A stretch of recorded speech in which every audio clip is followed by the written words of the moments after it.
Hi everybody, it's November 7th, 2025. A spiritual sight is a gift that not everybody has to the same degree. Some have spiritual sight that sees certain colors of the spirit. Certain people have spiritual sight that sees the temperature of the spirit. Certain people have spiritual sight that sees the hearts in people.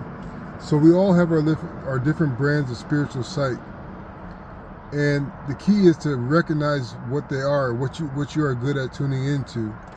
And this will help you further your journey in a more productive and precise way. Just because you aren't blessed with all the faculties of spiritual sight doesn't mean that your particular sight isn't valuable. It's just figuring out how it works, because it doesn't work. Usually, spiritual sight doesn't work in a linear fashion. It's more of a kind of dance of getting your faculties together and your awareness in tune with that certain skill or that certain ability. So that gets me to thinking about the kaleidoscope of obviousness.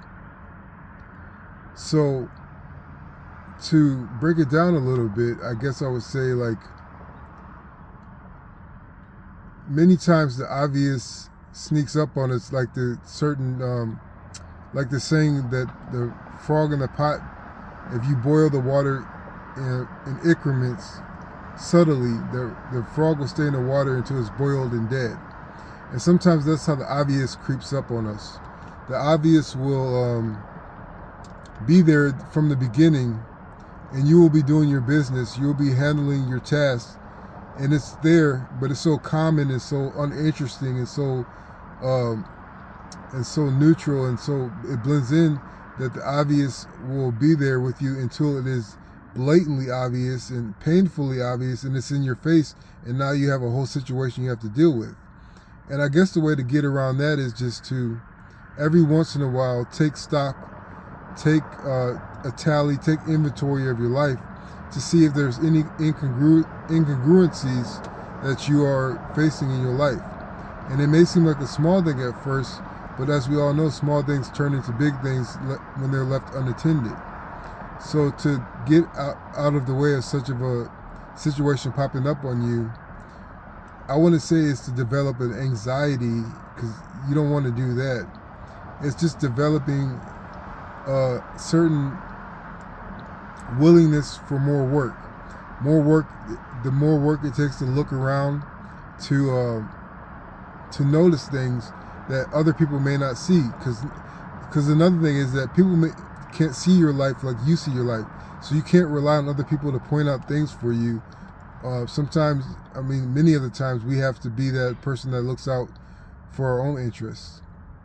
So that's one part of the kaleidoscope of obviousness. Another one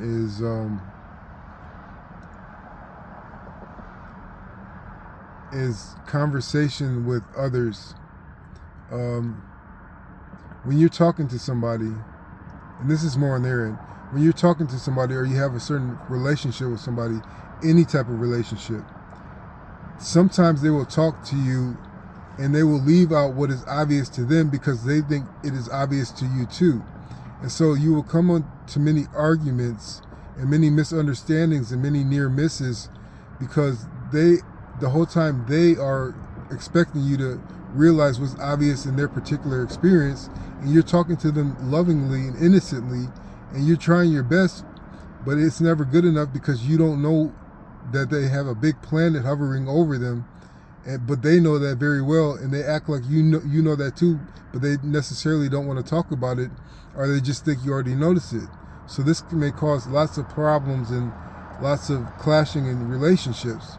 And the way to see what is obvious to somebody else is to give probing questions, personal questions when you're in a comfortable space to do so. Just be very attentive of the reactions to certain situations, and then that may give you a clue of what is there in their life that you may be overlooking. And that goes for the same for yourself and other people relating to you. Sometimes you have to say the obvious out loud, so it is more highlighted, and so it's more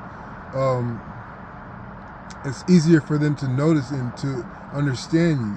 You can't assume that what is obvious to you always is obvious to somebody else, because our internal life may seem huge to us, but our internal life is, for the most part, invisible to other people. And so another kaleidoscope of the obvious is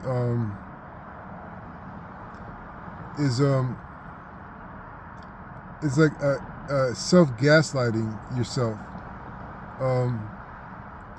When you gain wisdom and when you gain understanding about the pertinent situations and the internal relationships and dialogue of your life, and you notice something that's obvious that's been really screwing up your life and really taking you off the tracks and just constantly bashing you and setting you up for setbacks, when you finally realize the obvious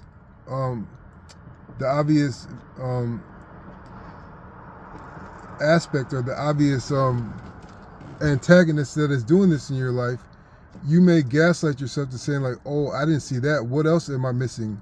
Am I really that dense? Am I really that dumb? What else is there that's coming after me that's screwing up my life? There could be many things. And so you gaslight yourself into thinking that you don't notice things, that your judgment is way off, when it only was that one thing you overlooked, and it may have been impossible for you to see it because you weren't in an area where it could be visible and where you could define it. And so you're gaslighting yourself into being afraid to take risks and being afraid to move, because you're afraid that you're surrounded by these little disruptors that are causing your life to give you suffering. So the way around that is just to realize that just because you overlook something doesn't mean that you are surrounded or that you are being attacked or that there's a deluge of ill will coming towards you. You just have to understand that sometimes our sight is obstructed by spiritual monoliths or spiritual sectors that aren't clear until we're ready for that realization. You don't have to totally dismantle your trust and your judgment. You just have to realize that, yes, sometimes I can't see. Sometimes I make mistakes, and then move on and deal with your life in a resourceful manner. So I hope this helps. Thanks.